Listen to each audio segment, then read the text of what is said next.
Hello, and welcome to another Cloud Podcast, a podcast designed to bring you stories from the smartest minds in IT, operations, and business, and learn how they're using cloud technology to improve business and the customer experience.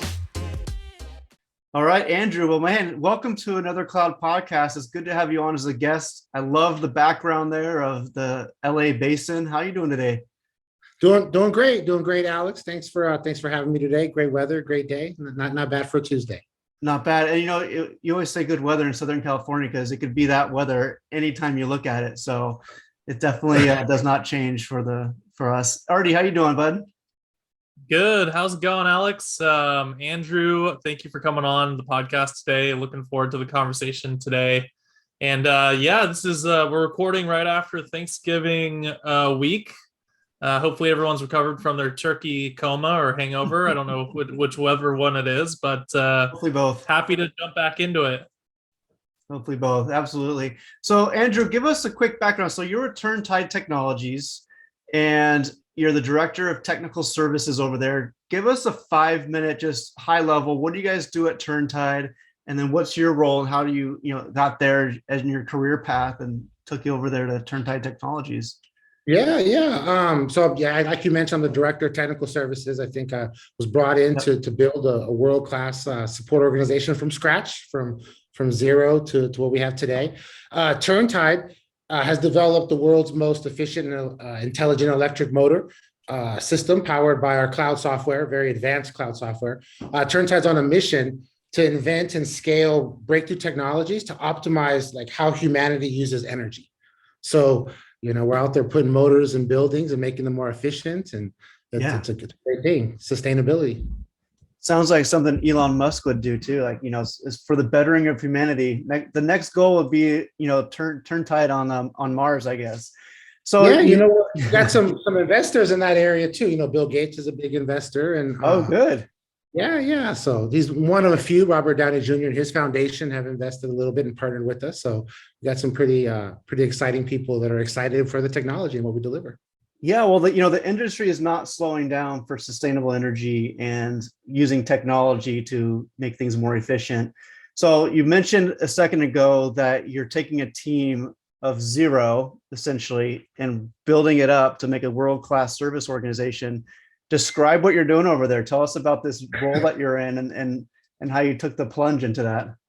Yeah, I spent 20 plus years in customer support, service operations. I have a big passion for just customer experience and technology. Been a lot in networking, cloud and hardware, and then had an opportunity to join Turntide right as they were coming out of the R&D phase and introducing their product to the first big customers out there.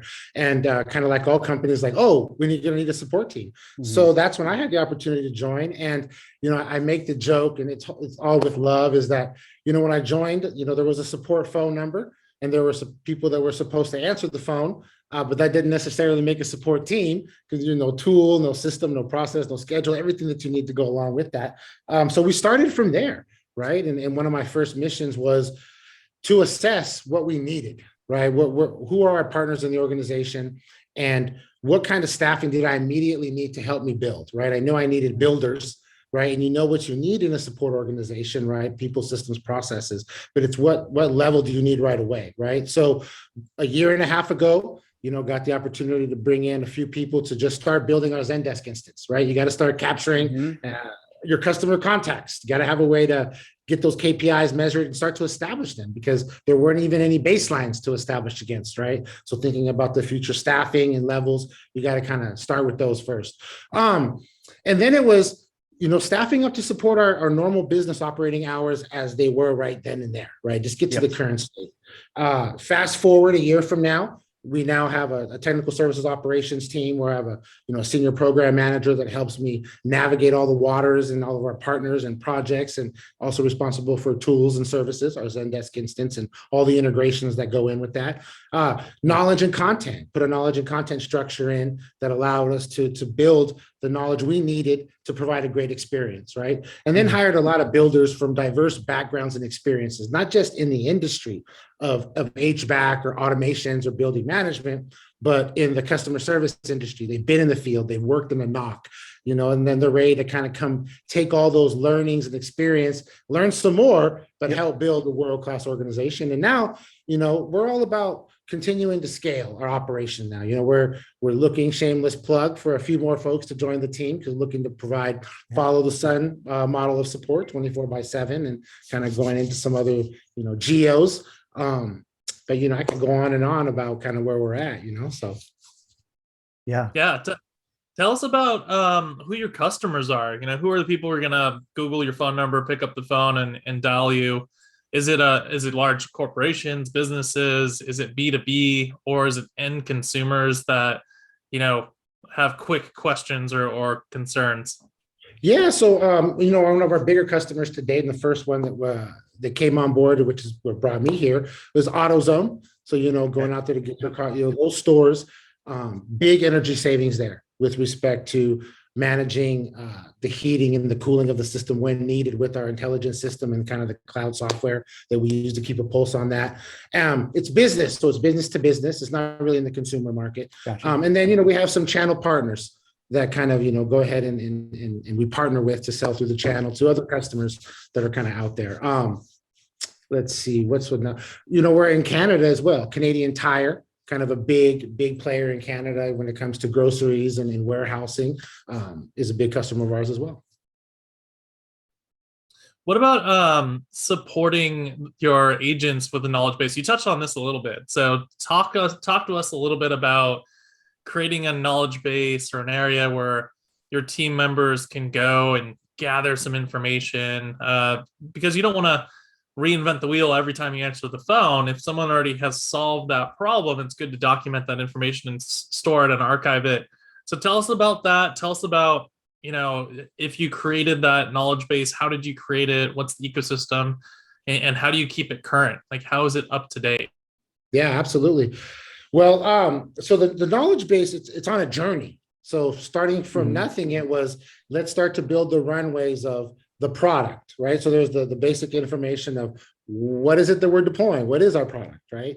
Then there's the next avenue that I always say is the installation, configuration, and setup of it, right? This is what it does. This is how we install it. This is how we configure it. This is how we set it up. So a nice, clean install. Then you have that third, runway I always call is the break fix. Okay, something is now broken, right? And kind of what does that knowledge look like? Now, when I say building blocks, always thinking about the future, and what I'm currently building right now is eventually there'll be a nice long script that takes folks through how to support something. But right now we're building into that. So it's about buckets of knowledge, contents of knowledge, right, for a specific product and a deployment. And how we stay current with that is, I have a great guy on the team that's responsible for knowledge and content. He partners with product engineering, hardware, software, project management, specific product managers to keep that up to date. Whenever we're releasing new software, new firmware, an app update, he's plugged in. And we try to keep it simple with them, right? Because we're not trying to reinvent the wheel, like you said. We stay away from installation guides because another team is doing that already. Ours is support content for the advocate, the agent, the knock technician, to support the end customer on the phone or via email, right? So that's different than a tech looking at just a manual. So the journey for me with content is very much systematic in the way that we develop it and deploy it to the team. We try not to overload them every week with new stuff, right? So we put it in nice little packages. Maybe every 2 weeks, here's something that's a P2 update you should know about now in the app. And that's gauged on the volume that we're receiving question-wise. So that's why, getting the Zendesk instance up, making sure we have a pulse on what type of calls we're getting. So we know, I hate to use the word deflection because we're still growing and we're not really worried about deflection. It's about knowledge gathering. Like, we want as much as possible to all become subject matter experts at the moment. So, yeah, it's interesting you look at it that way, because so many times you hear about average handle time and, speed to answer and all those things, where right now you're at the infancy of building out this support organization where it's like, bring it on as much as you can, because you want to learn all the ins and outs. You want to get as much data as you can so you can flush out how to build it more effectively. So looking back at your 22 years of experience and being able to start fresh, like, what have you gleaned from before where you're like, yeah, I want to bring these pieces in, but leave these things out so that you can do it the right way. Like you have any like stories or examples of how you've done that to where, it's not often you get to just start from scratch, like building a car, right? What would you do differently, and how have you learned from the past and bringing into this new organization? Yeah, I think one of the things that I brought in from my most recent chapter into here was when you bring in the right folks right away and they understand it, let them run. Let them run. Okay. Right. So, for example, coming in over here after assessing it for about 45 days, 60 days, I gave a few slide presentation. I try not to, death by PowerPoint for anyone, but a few slides to the VP of Customer Success, and just stated like, currently here's what we have as our partners, right? Here is kind of the expected volume of support and the type of calls we can get just based on what I know right now. And in order for me to grow the next year, these are the amount of the head count that I would need. And here's the position I want them to all play. So I kind of brought in 5-6 folks to all play the same role.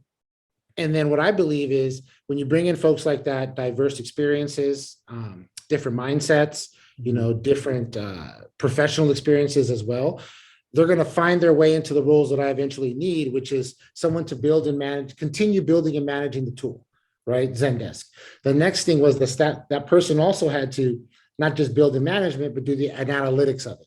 But they would have to start by answering phones and working to get into that, right? And the next is someone will become a subject matter expert support engineer that will then partner with, okay, here's how you fix that issue, or here's how the steps should be in order to resolve a wiring issue or troubleshoot a communications problem. And as long as they have the industry experience, you give them the real life experience that they experience in this new job, then it'll just kind of come together. So when I evolved it a year later, which is the new hiring speed we're doing now, it was able to promote folks into the positions that they were half doing because they had helped build that first foundation, which is just let's be good at answering the phone. Let's be good at, like you stated, see what's coming in and start to categorize it, because that's what's most important. The one, I capture all those metrics and look at them and share them with the team, but I never share them by agent. And it's always a team number. And I'm super clear that these are great numbers. I'm not chasing these. What I'm always chasing is quality over quantity. And the one metric that I do pulse on, because I feel like that's more important than some of the other stuff, is wait time. How long is a technician waiting to talk to one of my engineers on a roof, right? Because I always think about the customer and having a real effortless experience with me. It's like, I want them on the phone knowing someone's already working with them, right? So I have a goal of 60 seconds, right? I want 60 seconds before a human answers the phone and lets that person know, we got you, here, let's start working on your issue. That's the one that I do pulse on, and where I do the, the daily rotation of shifts, like, hey, can you focus in this queue for today? Can you move into the phone queue, things like that. Oh, I love that story of leadership by letting people own areas of the business and then grow into it. Because like you said earlier, you're starting from very small, if not 0 people, and you're growing. And, there's those growing pains of going from, 0 to 10 people, 10 people to 25, 25 to 30, 30 to 50 to 90 to 100 to 200.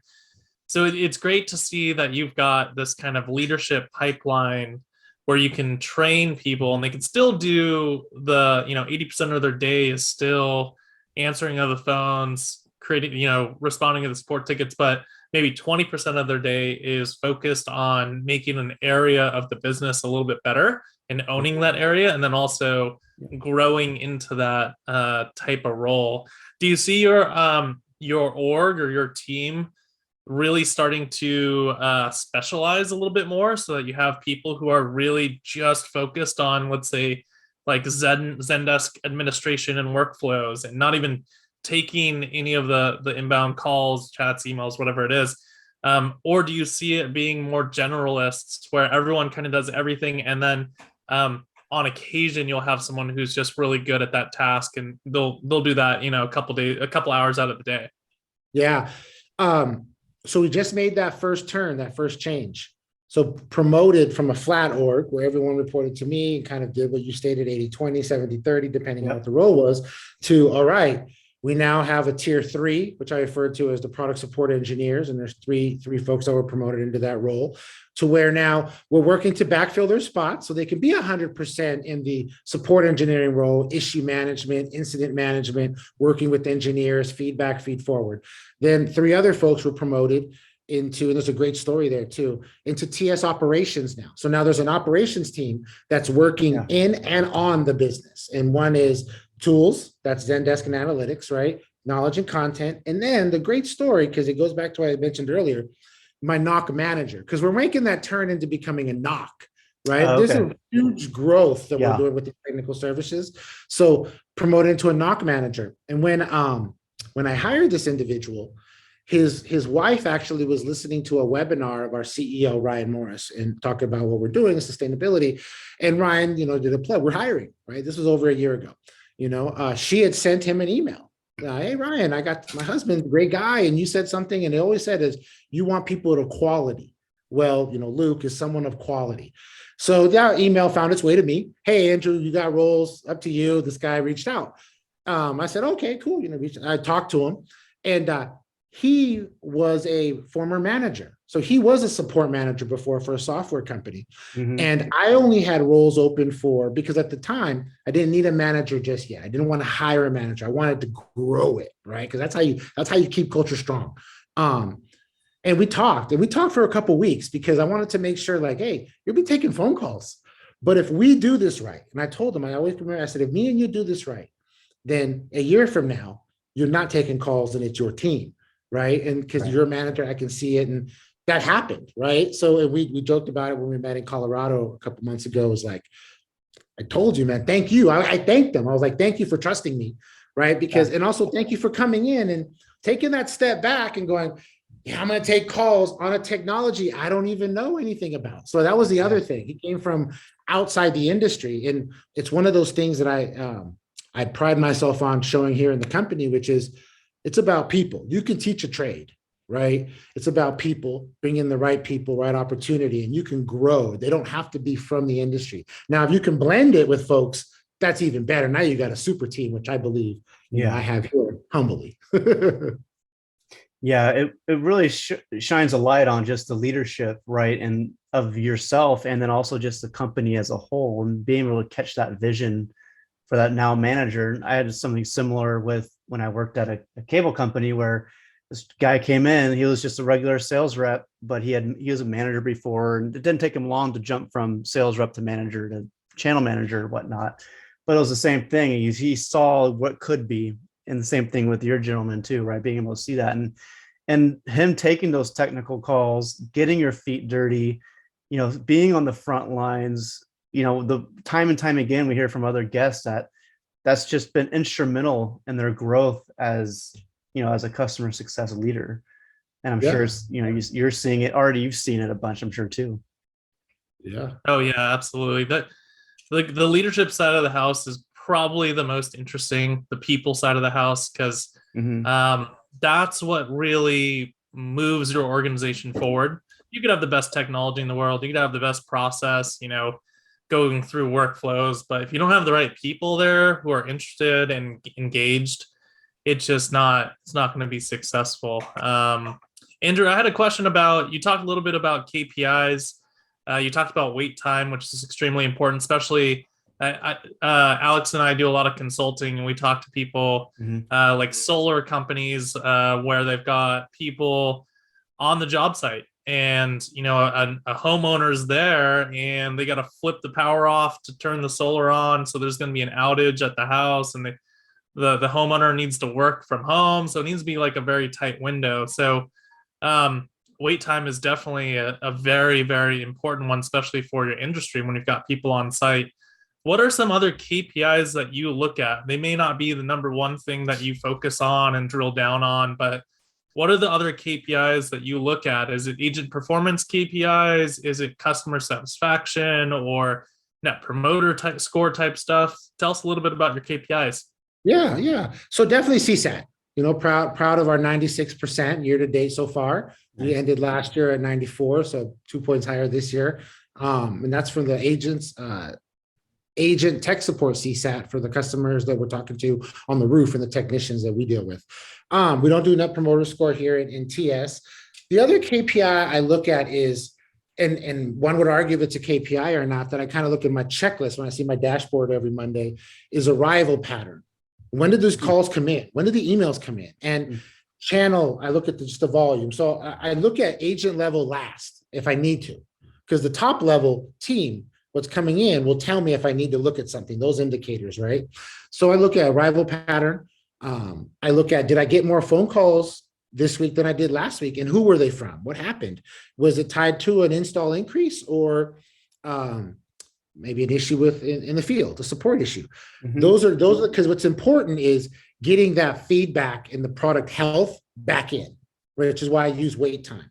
Then the other ones are handle time, right? I do watch the handle time. What's the average call? And that's more for staffing, more for the future, right? Because I don't have a problem. It's always quality over quantity. If one agent is working a few less tickets every day than another, I'm not going to, at this moment, that's not something that's important to me. It's what they're outputting, right?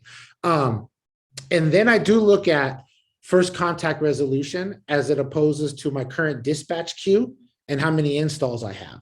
So I kind of like, when I look at them in that order, that's the story I'm looking at it to tell me, because it'll let me know, am I seeing more customers? Am I seeing more issues?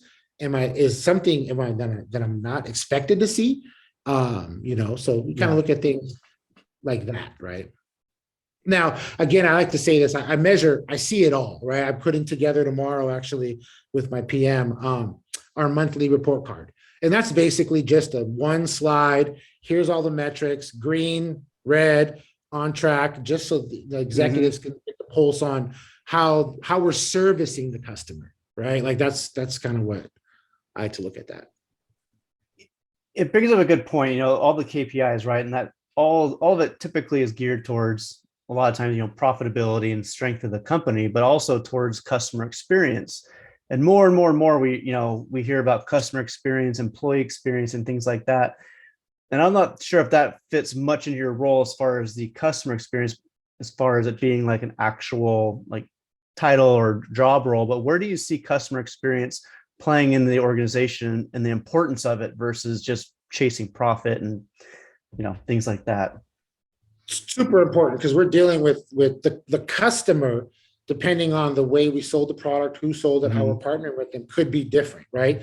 I always say the customer is the person who paid you for it, right? They're the customer, but then we also have end users. So for me, it's always customer experience starts from the moment we kick off that project and start installing or a deployment, or from the moment a channel partner of ours received the system and starts setting it up with their customer.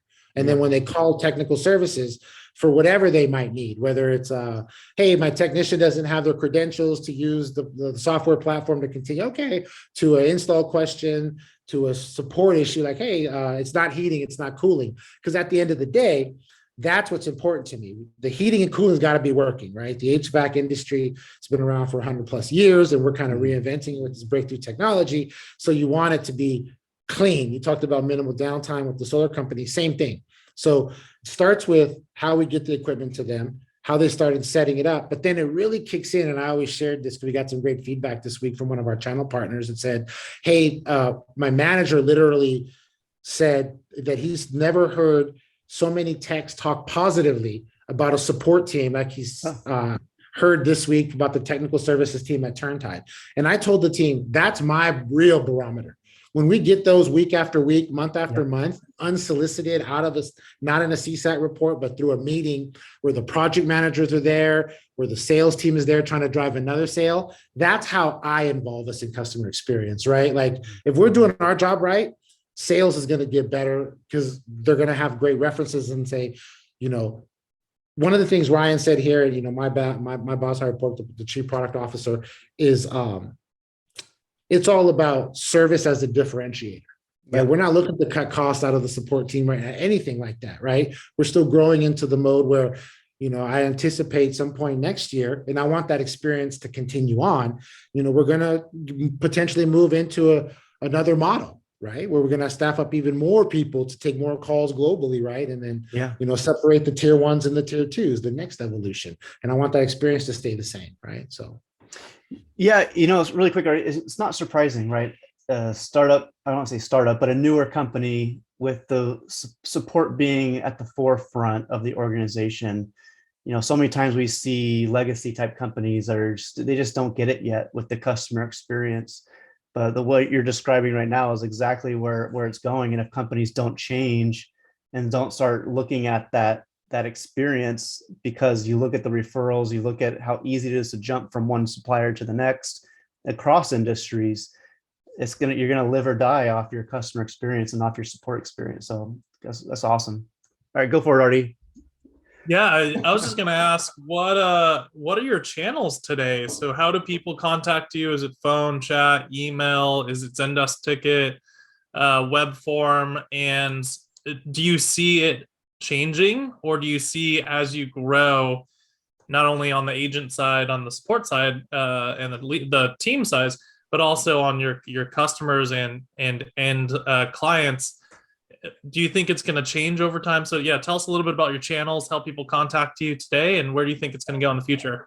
Yeah, phone is the primary contact method right now. Biggest volume comes out of that, and that's because we got those techs out in the field, right? They're not interested in chatting with someone or sending an email when they're on the roof, and the day looks like that, or the day is super snowy, right? Or really, really, really hot, right? Phoenix in the summer. Email is secondary. So phone is English only, Monday through Friday, got a good 14-hour window to cover East and West Coast. Yep. And then on Saturday and Sundays, this is again a differentiator, because if you look at our competitors, they don't offer support Saturdays and Sundays, or even the hours that we offer Monday through Friday. I got a crew on Saturday and Sundays that, helps us clean up some backlog from the week, but also any other calls that come in, because not everybody, especially in our berth, is Monday through Friday, right? We're getting calls from Canada, we're getting some calls from South America and potentially Asia, UK. So I got someone to take care of that. Then emails are our next channel, and then we're slowly starting to get into some alert monitoring as a service as we grow. How I see it changing though in the future, and this is the challenge I'm always giving the team. First we're going to nail it before we scale it. But when we look at the types of contacts we're getting, and I don't want this is not a deflection. I tell the team, don't confuse it. It's, let's assume the tech doesn't have to talk to us, right? What about text messaging, right? Can we get a text from them to where then we kick back an article that it opens up right there on their phone that tells them, you want to check 24 volt. Here's how you do it. If this doesn't work, give us a call. Now that's not a deflection. It would be an option. So those are things that we're starting to think about. And the other thing too is using the phone when they come in. And we have a very simple greeting now, some plus music, and then maybe asking a question or two there, right? But I don't want to become the cable company either. So I want it to be something that we look at that's more effortless experience. If they don't have to talk to us to get that answer, how can we give them the answer without talking to us, without it being a bot or a deflection or anything like that? Now, the other thing we're working on that is more self-service on our return process. So self-service RMA. So I do look at the calls we take, and it's like, well, maybe they don't have to call us for an RMA. We just need this information, and so we're kind of working on that for Q1, Q2 of next year. So. Oh, I love that. Self-service across all channels is the goal. But I love the phrase that you said, nail it before you scale it. That is, I haven't heard it that way, but that is amazing. I'm going to use that. Hopefully it's not trademarked, but I love it. I hope not, because I'm pretty sure that's going to be the title of the podcast. It's so true though. I think so many people focus on scaling and going as fast as you can, but if you don't have it done right, it's just going to make a bigger mess down the road. It's like you trying to say, like, we're going to implement AI and throw as much AI into what we're doing right now, way before you have the foundation built, and you're building an amazing foundation so that you can scale on top of that, right? But to do it too soon, it just becomes a cluster. And that was the challenge, not a challenge, but one of my first big decisions to make here, which was, I had a few people helping me build, the 5 or 6. It was like, do I outsource it now? Do I go to the BPO model? And the answer was no, we're not ready, because we haven't nailed, we couldn't support the partner. We just started building our team. And those who worked with the partners know that sets them up to come up and say, well, we can't be successful because we're not getting what we need. So we got to nail it. We got to be SMEs first. And when the time is right, and that's why I was talking to my ops team today about it, is thinking 2-3 quarters down the road as we're forecasting for next year and looking at AOP planning. It's like, when are we going to see that? Hockey stick, here it goes. And then we can't return. So it's time to build what I call the BPO checklist, the BPO processes that allow us to scale, right? So it was a hard one, because when you look at the numbers, right, you're like, well, it's going to cost this much to outsource and you get this many people. Wow, you can do all this. Yeah. And then you're like, well, for this much, you're getting this much. But then there was that, I call it opportunity cost of the learnings. And at the end of the day, you wouldn't put a freshman team to play a college football team, right? You wouldn't do that. Yeah, exactly. So not right away. And I think, but we're getting there, because then they grow into that experience of they're even better trainers when it's time to do that, right? So. Yep.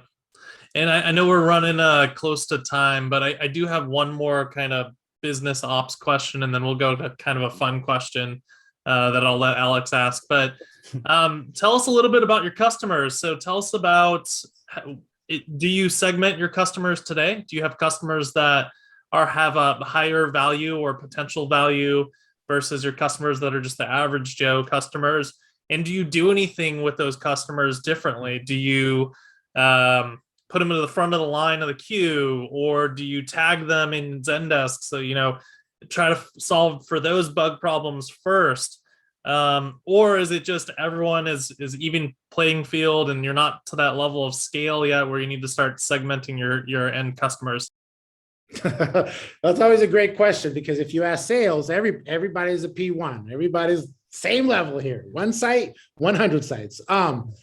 So I answer the questions backwards. Yeah, we don't segment or do any prioritizing right now on our queue automatically, or every customer is kind of on the same even playing field as we learn about them. Now we have different business units, right? We have our building management and building automations and what we call real estate, right?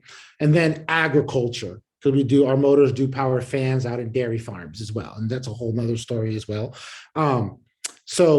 But it's interesting you say that. The evolution, right? It's almost coming on 2 years now. The business is growing, maturity. That's the mindset now I'm starting to think about, not to implement and say, to really get to the point with the business and say, hey, not all customers aren't equal. Here are some of the measurements I'm using. Yep. And if you want them to be all equal, here's the kind of staffing I would need to have, right? If every customer was a P1, S1, 1 hour response time, 16-hour resolution, whatever that means, then this is what. And that's why capturing data the first year was so important, is we don't know what we don't know, right? So now we're able to look back at our data as I plan for next year and go, I'm getting this amount of percentage from this area, this percentage from this area. Here's my call types now. Here's my expectation on these call types. And you start to get that data that then you can have those conversations with sales as they grow the business around, the world. So I anticipate if we talk a year from now, the answer to that question will be, we've implemented, and now we have priority levels in this. So behind the scenes, under the hood, we're kind of ready in TS. We're just starting to put it all together to work on it for the next evolution, because as you get more customers, they aren't all the same, and they all are different in the life cycle. They do have different costs. And those are the conversations we got to have with our partners. So. Yeah, absolutely. All right. So what we like to do at the end of the podcast, because we've been in customer experience for quite a while now, but at the end of the day, we're all customers. We've all been through an effortless experience. We've all been through a non-effortless experience. But we like to focus on the positive. So if you can think of a time, and maybe it's something that's also helped influence how you are as a leader building out this organization, but think of a time where you've had a great customer experience. You can obviously name the brand since it's good, where you were just wowed by how they treated you, or how the support was, or whatever it was that was the experience part, where you're just blown away and you're left happy. If you can't think of anything right away, I can give you, I don't have anything good. I had a bad one this morning. So I don't want to talk about the bad ones always come first, right? I was thinking about Keurig. I know. Positive, right? Like positive, I know there's one that recently happened, will probably come to me, but the one that I always think about is Beats, Apple. So Apple. Yeah. But they were Beats headphones. And it was literally a 3-minute conversation on the phone about just getting it replaced. And then a day later, the box is there to put the beats in to send it back. Yep. Right. And like that for me was really, really a great, just effortless experience. I'll say one that I'm going to give it's almost like a shameless plug though, because it was a great experience at the end after escalating, because Okay. the escalation manager, which they're trained differently, right? Yeah. Clearly knew, wow, this ticket's been open this long. He's been given the runaround. He bounced between 3 teams that had nothing to do with that. And this is what the issue is. And he was like, hey, I'm going to give you a refund and that's it. Anything else I can help you with today? And I'm like, no, thanks. I appreciate that. Yeah. So I think those are the ones that kind of come to mind right away, right? Yeah. And this probably makes it almost a better experience when you get, because the expectation is so low at that point. When they actually come up and above, it makes it so much better. Yeah, no, absolutely. When they do this right. Yeah, but yeah, sure. that's great. Well, Andrew, man, it's been a pleasure having you on the podcast. And I'm looking forward to getting back to sunny California. As already says, I think I've been out there more than I've been living out here in Tennessee. So great having you on the show. Appreciate your time as always. And what a great experience, and good luck with Turntide and what you guys are building over there. Yeah, Alex, Artie, thank you today for the gift of time. This has been awesome. Yeah. Great conversation. Good luck to both y'all, and looking forward to catching up on, coffee, sandwich, and/or happy hour beverage when we're all together here. So that's right. Do good. Right. Cheers, guys. Thank you so much for the podcast. For everyone listening, see you next time. Bye-bye. Do good. Well, that wraps up the show for today. Thanks for joining. And don't forget to join us next week as we bring another guest in to talk about the trends around cloud contact center and customer experience. Also, you can find us at adleradvisors.com, LinkedIn, or your favorite podcast platform. We'll see you next week on another Cloud Podcast.